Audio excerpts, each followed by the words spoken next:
Ay magandang gabi po. Before the night turns into midnight, meron po akong ibabahagi sa inyo na paninimulan ko na, ilo-launch ko na sa ngayon yung tinatawag na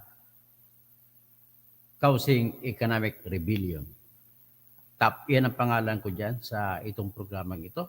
At ang layunin ko po rito ay para umunlad ang mga Pilipino. Umunlad ang Pilipinas.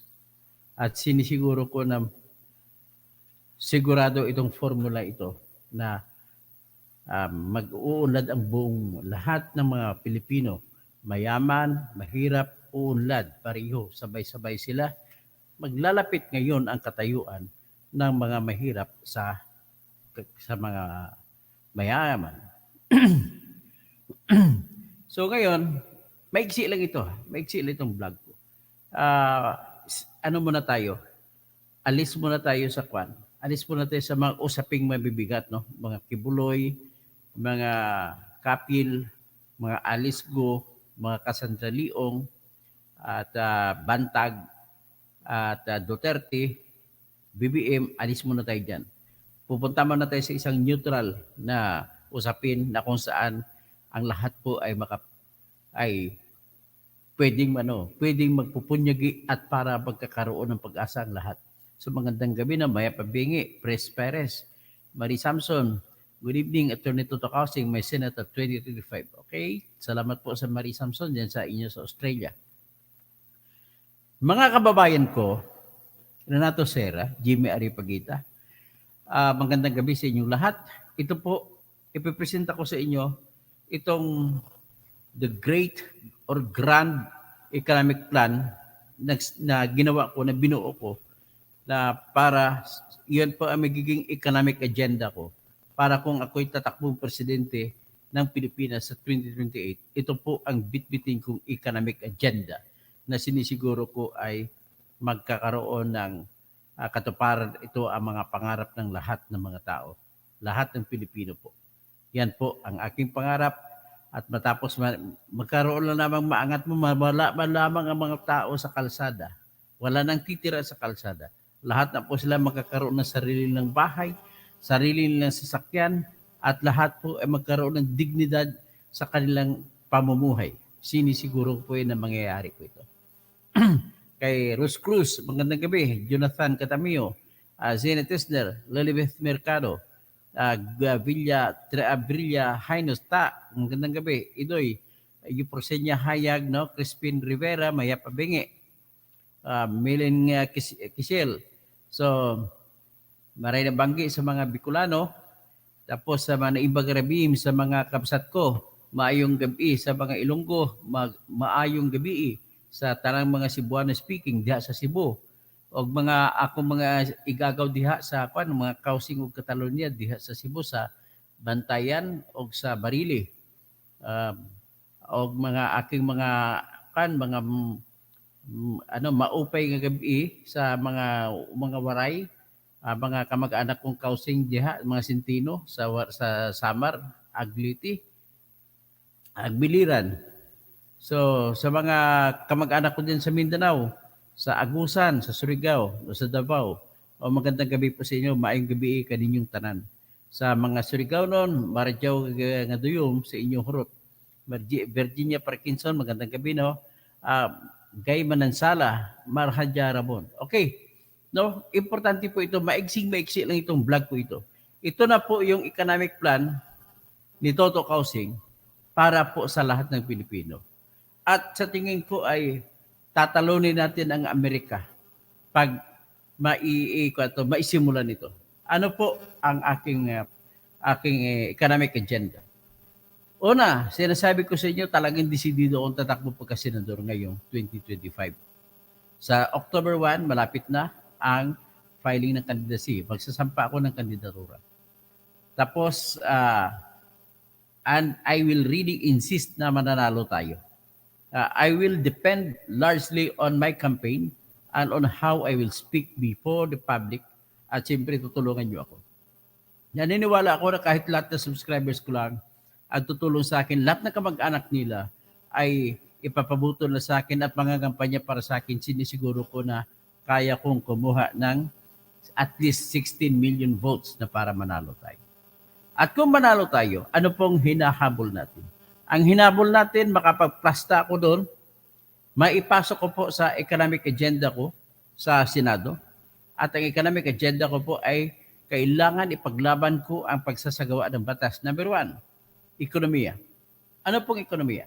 Ilalatag ko po na maglalaan ng 1 trilyon na pondo para sa mga Pilipino. Saan gagamitin ang 1 trilyon? Gagamitin po 1 trilyon na ito sa tinatawag ko na housing economic rebellion. Ano pong gagawin ito? Very rough draft lang ito, pero ipipinuhin ko pa. Pero wala nang pagbabago ito. At nakikita ko na kung gaano ito kagaling at gaano kasimple, kumbaga kung sa mga produkto pa, user-friendly. Ang prinsipyo po dito na lumalaro sa aking plano ay sa 1 trilyon, ipapautang sa lahat ng Pilipino na gusto magnegosyo. Wala pong interest ito. Babayaran nila, ibalik ang principal lang na pera inutang. At lahat po na mga uutang ay may isa pong akong i-assign na taong gobyerno na technocrat na maalam sa negosyo, maalam sa lahat, at siya po gigiya sa Pilipino. Ang una kong priority na bigyan ng negosyo nito, yung mga street children, yung mga pamilya ng street children, ang mga natutulog sa kalsada, yung mga downtrodden kung tatawagin pa. Ang objective ko, tatanggalin ko yung mga badyaw dyan sa kalsada. At sila po, aangat ang buhay nila na magkakaroon sila ng sarili nilang kakayahan na bumili ng kanilang sariling sasakyan, bibili ng sariling bahay, at makakain ng 3 beses isang araw. Yan po ang pangarap na yun, ay napakasimple namang tutuparin po. Isang plano na aking ilalagak dito na sigurado po ako na workable. Kumbaga, tawagin ko na lang ni user-friendly. Alam mo, sa Pilipinas, hindi naman ito din naiba sa ibang mga bansa. Sa ibang bansa, maraming mga mahirap. Kailangan, iisa din lang ang ating problema. Pare-pareho korupsyon. Kaya, naniniwala pa rin ako sa kasabihan na binuo ni Noynoy Aquino sa panahon ng siya tumatakbo, pagkapangulo. Walang kurap, walang mahirap kung walang kurap. Diyan po nakasandal din dyan. Pero, siyempre, marami magsasabi, ang hirap naman korupsyon ay babanatan. Okay, my game plan here is very simple. Simple, at lahat po ay sinisiguro ko na madaling nilang gagawin. Okay, ganito yan. 1 trilyon ang ipopondo ko. Magpapanukala ako ng batas na 1 trilyon. 1 trillion Economic Rebellion Fund. Ang 1 trilyon na yan, nakalaan yan sa 100,000 pesos na pautang kada pamilya. At ang bibigyan ng pamilya ay 10 million families. So kung 10 million families, sobra-sobra na yan. Di ba? Hagip mo na lahat ng mga mahirap. Kasi kung 110 million tayo, kasama yung individual population. Pero kung paghati-hatiin mo, sabihin mo, 5 kada pamilya, divide by 5 yung 100 million, nagiging 20 million. So ibig sabihin, nakukuha mo ng 10 million. Yung kalahati na yun. So, 100,000 kada pamilya, 10 million families ang itatargeting ko. At gaano kasimple ang pagpatakbo ng negosyong ito? Na, kumbaga, bibigyan natin ng pagkakataon na maging negosyante ang mga natutulog sa kalsada.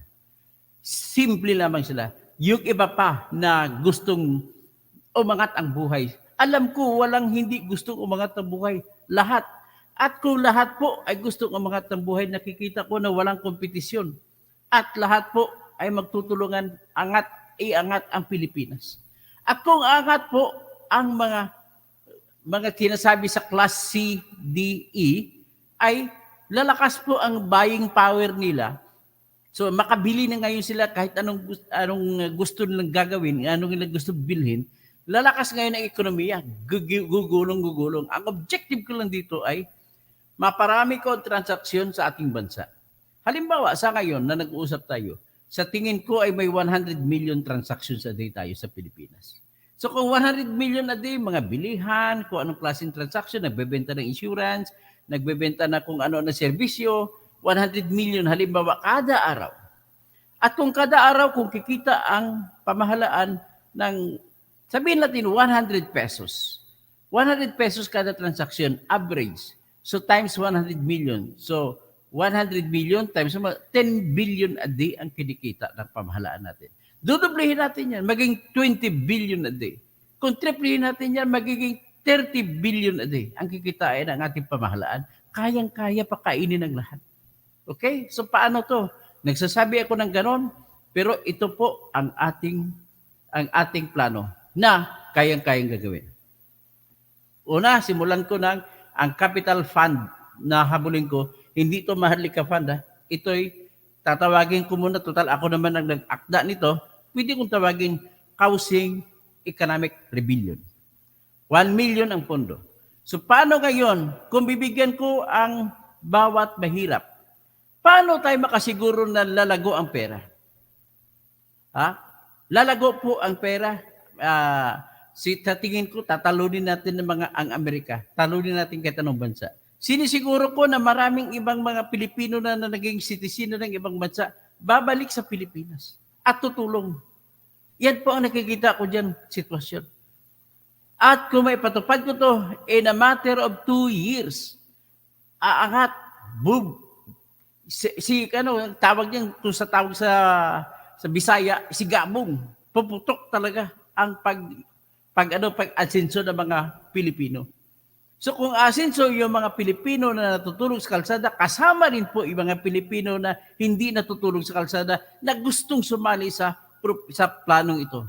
Ulitin ko lang, ang aking gagawin, 100 million kada pamilya. At tatargetin ang 10 million families sa Pilipinas. At kailangan sa loob ng 1 taon mapatupad na yan. At ano naman ang negosyo na kukunin ng bawat isa na makakasiguro ako na aasinso ang lahat, na walang lugi. Yan ang importante niya. Walang lugi. At ginagarantihan ko na walang lugi. Bakit po? Sinisiguro ko ganito. Ang aking sistema ay, number 1, bibigyan natin sila lahat ng pamilyang Pilipino, bibigyan natin kapital.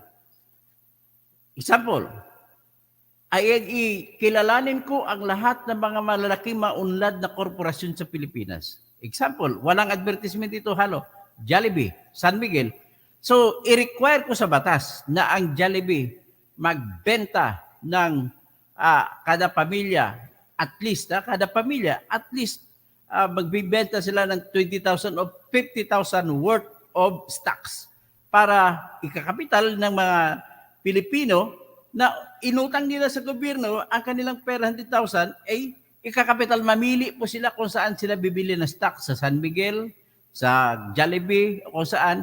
At least, ang kikitain nila at ang kondisyon hindi nila ibebenta sa loob ng 1 taon.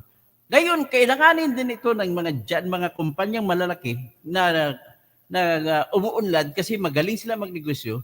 Kulang kasi ang kapital nila. So, ito na ngayon ang kapital ng gobyerno. Ang mga pobre na ngayon ang magiging may-ari na kung ano ng mga kumpanya. So, lalago kayo ng kumpanya kasi magagaling magpatakbo ng negosyo yan. Meanwhile, itong mga tao naman na mahirap, pwede nilang gawin kung dating ginagawa nila, dating gawin ang buhay nila, habang naghihintay sila ng kanilang tubo na kukunin sa mga Jollibee, kung ano man ang nila mapilian nila, McDonald's, basta i-require ng batas na lahat ng kumpanya, i-identify yung mga mauunlad na kumpanyang lokal na maglaan ng ilang stocks nila at ibenta doon sa mga Pilipino na binigyan ng kapital ng pamahalaan natin. Isa pa, may option din ang mga tao na gusto na makakuha ng utang ng 100,000 na kung papasok sila sa tinatawag na franchise business, i-require ko rin ang mga franchises, ng mga magagaling mga franchise businesses, kagaya Jollibee, franchise din yan. Chowking, yung yung mga Siomai King o kung ano-ano, dami nila. Doon, i-require ko sila na tanggapin nila ang franchise application na negosyo ng mga tao. At siyempre, sila na ngayon, hindi ka naman ang gobyerno, hindi naman problema magtuturo kung paano magnegosyo. Kasi franchise, yung may-ari ng franchise ang magtuturo sa kanila kung paano magpatakbo ng negosyo. So, yan ang magandang gagawin natin kasi unang-una, hindi ko na kailangan mag-hire ng tao para sa gobyerno magtatrabaho para turuan sila paano magnegosyo. Ito sila mga franchises na mga franchise businessmen. Sila mismo magtuturo sa mga Pilipino na mga maralita na mag-invest sa kanila gamit ang pera ng gobyerno. At ibabalik ito sa gobyerno in 5 years or in 10 years na walang interest. Bakit walang interest? Problema ba pamahalaan? Sagot, hindi po. Bakit po hindi? Kasi po, ang kikitain lang ng mga buwis sa mga negosyo na yan, sobra-sobra pa ang ibabalik sa pamahalaan ng mga buwis na maidudulot. Kasi dadami po ang transaksyon. Magiging times 10 o times 100 ang transaksyon. Kung ngayon nag-uusap tayo, 100 million a day ang transaksyon, times 100 mo, di magiging 10,000 million a day. Ano yung 10,000 million a day? Magiging 10 trillion a day ang magiging negosyo. So kung i-multiply mo ngayon, kahit piso lang, may 1 trillion ka na nakikitain para sa Pilipinas bawat araw. Ganun ako kasimple yan.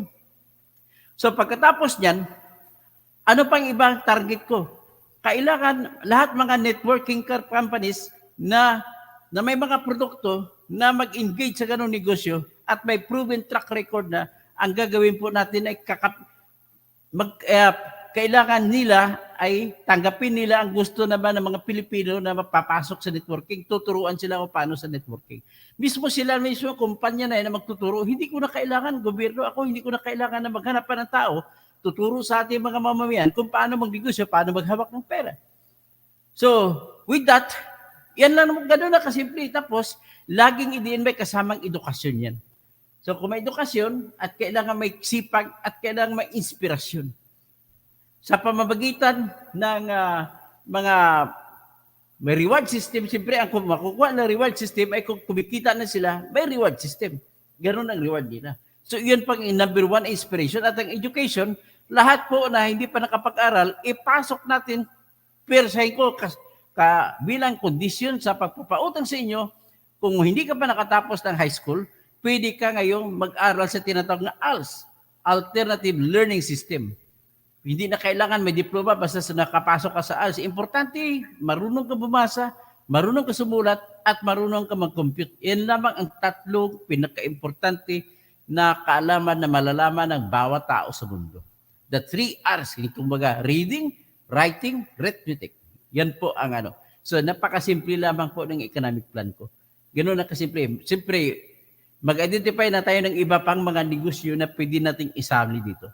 So, ibig sabihin, magkakaroon ng big time, massive business. Tapos, siyempre magiging proud ang bawat isa na nagiging member sila. Halimbawa, ako may-ari ko ng na malaking kumpanya. Without advertising, may-ari ako na San Miguel, may-ari ako ng Jollibee, may-ari ako na McDonald's, may-ari ako na Chowking. Ganon mangyari, may-ari ako na Mag-inasal. Ganon po ang pride na may dudulot sa bawat isa. Tapos, magtataas ngayon ang mindset, ang kultura ng bawat isa. Kapag tumaas ng kultura ng bawat isa, una mo mahagip, magiging matatag na sila sa pagdating sa botohan sa eleksyon. Hindi mo na sila ngayon kakailanganin pa suwagin o suwayin na kailangan bumoto ng hindi ayon sa pera. Okay, ganun naman po ang aking nakikita. At saka kung angat ang buhay nila, sigurado mayroon tinatawag na hindi lang multiplication, spiraling effect ang mangyari niyan. So, yan na po ang aking presentasyon dito ngayon. Hindi muna ako mag-uusap, magsalita, magkwento tungkol sa mga kung anong issue. Kaya, remember, 1 trillion causing economic rebellion. Yan ang aking proyekto.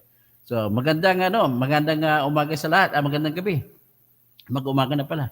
Si Mike Fickelson, dapat tanggalin na ang mga pagpatupad na tanggalin na yan. Wala na yung mga ayuda-ayuda na yan. Tanggalin na natin lahat ng ayuda yan. Yun na lang ipapalit natin. Bibian Sarimo, Engineer Toto, ang the best. Buksan muna ang mindset ng mga Pilipino. Diyan natin mabubuksan automatic na yan pag pinwersa na ng pamahalaan persahan ito, hindi ito pwede na invite, antayin mo pa kung kailan sa papayag. No, hindi. This is the time that we must force the issue. Ganun na po. Tapos, been a while, no? Joe Opilas, good morning to all listeners. Josepina Celisto Garfield, good evening, mga katoto. Erlinda Hipol, I pray that it will be dreams come true. It's a very promising preposition. I pray you will win. You are the answer for the people to prosper. Help, hooray. Maraming salamat, hooray. Okay, Binben, Gia, sunny day, hello, sunny day, Gia. Reacts, Russell Sita. Tapos, sino pa? Si Marroja Rabon. At doon ito kasi, naalala ko po yun, yung mga panahon na buhay si Sir Jerry Yap, yung Exos Party ng Hataw. Alam niyo po, hanggang ngayon, may remembrance pa kami. Naalala niyo po ba yun? Tinutulungan niyo kami natulog sa hotel noon. Okay. Ariel Israel, the best economic program for Filipino people. Sunny Day, Rose Cruz, tapos Alex Ulin, tapos kasama natin Street Kids at yung mga slums, Kabsat. Tama Kabsat. Sabi ni Rose Cruz yun. Marie Samson, napakagandang senator. Katoto Kausig, we pray for your good dreams to all Filipinos. Manuel Toribio, tama po kayo. Smart achiever. Magandang gabi po, Attorney Toto Kausig. John Kabinben, magandang gabi po, Dr. Kabonyong Toto Kausig. Tuloy lang po ang laban para sa bayan at sa mamamayan. Marodja Rabon, iboboto ka namin ng buo kong pamilya Toto Kausig. Salamat. Sani Acabado. Tapos Julius Tabin. Tapos Manuel Tribio. Meta, Maka, mahirap ng landas tatahakin nyo, sir. Toto, kailangan makilala pa tayo. Hindi bali na basta makikilala tayo talaga dito.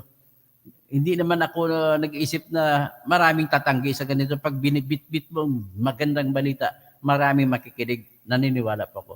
Mr. Rosiler Rose Cruz, no?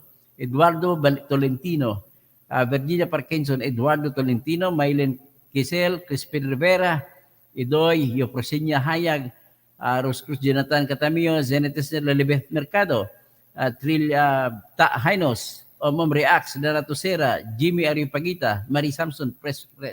Kasi ganito lang, ulitin ko lang, kasi hindi naman tayo alam magaling magnegosyo, so uasa tayo, makisali tayo ngayon sa mga negosyante na successful na. So, sasali tayo sa kanilang mga franchise, kukuha ka ng franchise ng halimbawa ng Jollibee dito sa lugar mo, dito sa halimbawa dito ka sa Mabalacat, kung gusto mo mga tatayo ka nun, so bamban ka ba, at least hindi ka na papunta kay Mayor Alisko. So, Hand Memory Day, praying for your safety and praying to you to be winning for Senator. Mananalo tayo mula. Rene Raganas, good idea yan, Toto, mga plano mo. Makaupo ka bilang senador. Maroja Rabon, napakahaba po ng game plan ko dito hanggang presidency. Ito na magiging ikon pet economic project ko, pet platform ng government ko pag tumakbo na ako ng presidente. Gina Bautista, that's the best plan to uplift the situation of so many Pinoy. Walang maiwan, Dr. To. Talagang walang maiwan. Lahat po dito ay kasali. So hanggang dyan na muna tayo. Hindi muna ako magtatalakay ng mga issue na mabibigat. Si Kibuloy muna, pahingain mo si Kibuloy, mahuli din yan. Si Bantag, mahuli din yan. Sino pa? Si Tepes, masusurrender din, bibit-bitin din yan dito sa Pilipinas. Joy Para, good morning. Once again, Engineer Dr. Toto Kausing, number 1, talino, tapat, at tapang. Yes, ganun po ang bitbit natin dyan. Eduardo Tolentino. So, happy anniversary sa mga kapwa ko MSU1. At siguro malapit na rin anniversary ng kailan mo anniversary ng PLM kasi PLM alumnus din ako. Okay. So, Hand Memory Day. So, yan na naman po at magandang umaga po sa inyong lahat.